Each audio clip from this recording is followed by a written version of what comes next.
आज मैं आप सभी के सामने एक अनुभव साझा करना चाहता हूँ। बिहार को लोग कहते हैं जंगल राज, तो इसके पीछे वाक़ई क्या कुछ थ्योरी है जिसकी वजह से बिहार को जंगल राज कहा जाता है। आज मैं अपना आपको अनुभव बताऊँगा और इसके बाद आप मानेंगे कि वाक़ई अगर किसी ने जंगल राज कहा है, वो कोई गलत नहीं है। चाहे वो लालू यादव का शासन हो या फिर नीतीश का शासन हो, कुछ नहीं बदला। आज की तारीख में भी आज अगर बिहार के किसी गांव में चले जाएंगे तो वहाँ ना पुलिस का राज है, ना कानून का राज दिखेगा आपको। राज अगर है तो डंडे का राज है। आप सुन के ज़रूर हैरान होंगे, लेकिन ये मैं आपको अपना अनुभव बता रहा हूँ। हाल में मैं दिल्ली से गांव गया था। गांव गया तो जिस दिन गया मैं वहाँ रात में स्टे किया। अगले दिन जब गांव में घूमने के लिए निकला तो एक गांव में रोने की आवाज़ आई। औरतें ज़ोर ज़ोर से चिल्ला कर रो रही थी। जब मैं उस घर के अंदर गया तो देखा मातम का आलम था पूरा।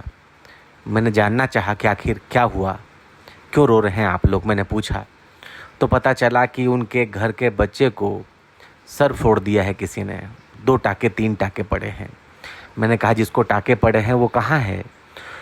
तो बताया गया कि वो खोपा चौक के एक जो मेडिकल क्लिनिक है वहाँ पर इलाज करवा रहा है। मैंने फ़ौरन एक शख्स को बोला कि चलो मुझे वहाँ पर ले चलो।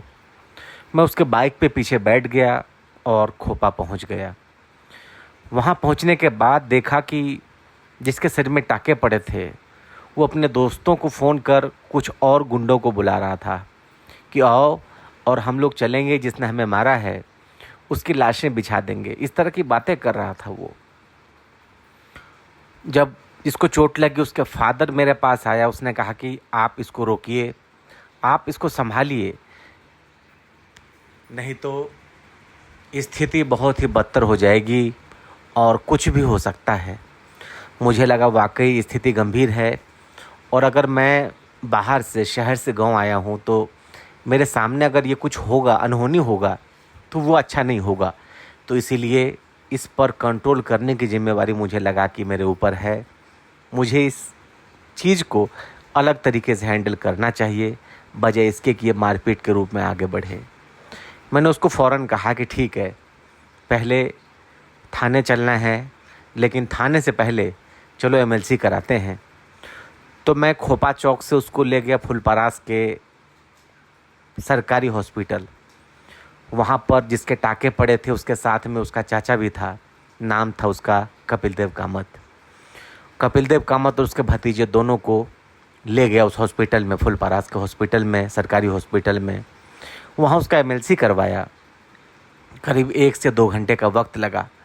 अब गांव से मैं तो गया था अपना काम कराने दिल्ली से गांव कि कुछ काम होगा, लेकिन किसी अलग चक्कर में फंस चुका था मैं पूरी तरीके से, क्योंकि जो हालात थे उसको संभालना था, उस स्थिति को संभालना था और गांव के नाते भी एक जिम्मेदारी बनती थी कि उस स्थिति को कंट्रोल किया जाए, देखा जाए उसको। तो जब फुलपरास के उस सरकारी मेडिकल हॉस्पिटल में एमएलसी कराया, उसके बाद क्योंकि एसएचओ जो थाने का है फुलपरास का वो मेरा जानकार था, एमएलसी करा के फिर उस थाने पर गया, एप्लीकेशन लिखा और उस एसएचओ को बोला कि मुझे इस पर जिसने इसको मारा है, जिसकी वजह से टाके पड़े हैं, उसके खिलाफ एफआईआर चाहिए, केस चाहिए मुझे। एसएचओ ने वादा किया कि ज़रूर केस होगा, एफआईआर होगी, आप घर जाइए, एफआईआर होगी। मैं इस आश्वासन के साथ वापस आया, लेकिन देखिए उसके बाद उस लड़के का फादर मेरे पास आया। वो कह रहा था कि आपकी वजह से ये सब मुमकिन हो पाया, आपकी वजह से सामने वाले पक्ष पर प्रेशर पड़ा है, शुक्रिया करने आए मेरे पास। ठीक है, लेकिन उसके बाद उस शख्स ने जाके सामने वाले की पार्टी से कॉम्प्रोमाइज़ कर लिया और जो केस होने की बात थी उसको वहीं पर रोक दिया। तो मतलब अब उन दोनों के आपस में सर में टाके पड़े, चोट लगी और मामले को वहीं पर रफा दफा कर दिया। तो ऐसे केस में ना कोई कानून, ना कोई पुलिस, ना किसी की ज़रूरत। 2 मिनट में आमने सामने पार्टी बैठी, मामला रफा दफा हो गया।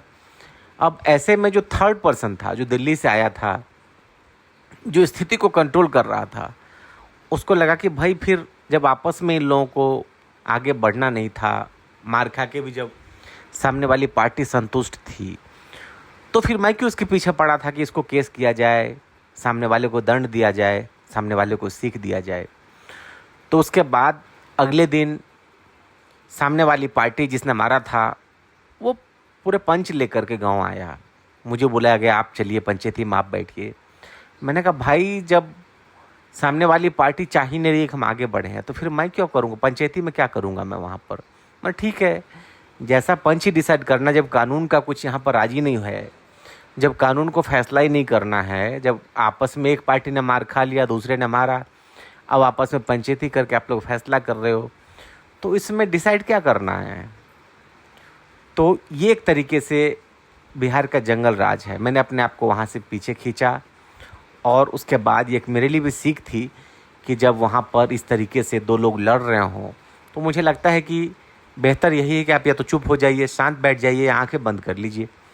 क्योंकि अगर आप कुछ बोलेंगे फिर कल को वो दोनों पार्टी तो एक हो जाएंगे, क्योंकि उनको तो गांव में ही रहना है। लेकिन शहर से जो आप गए हैं वो हमेशा के लिए आप सामने वाले की आंखों के नज़र में विलेन साबित हो जाएंगे।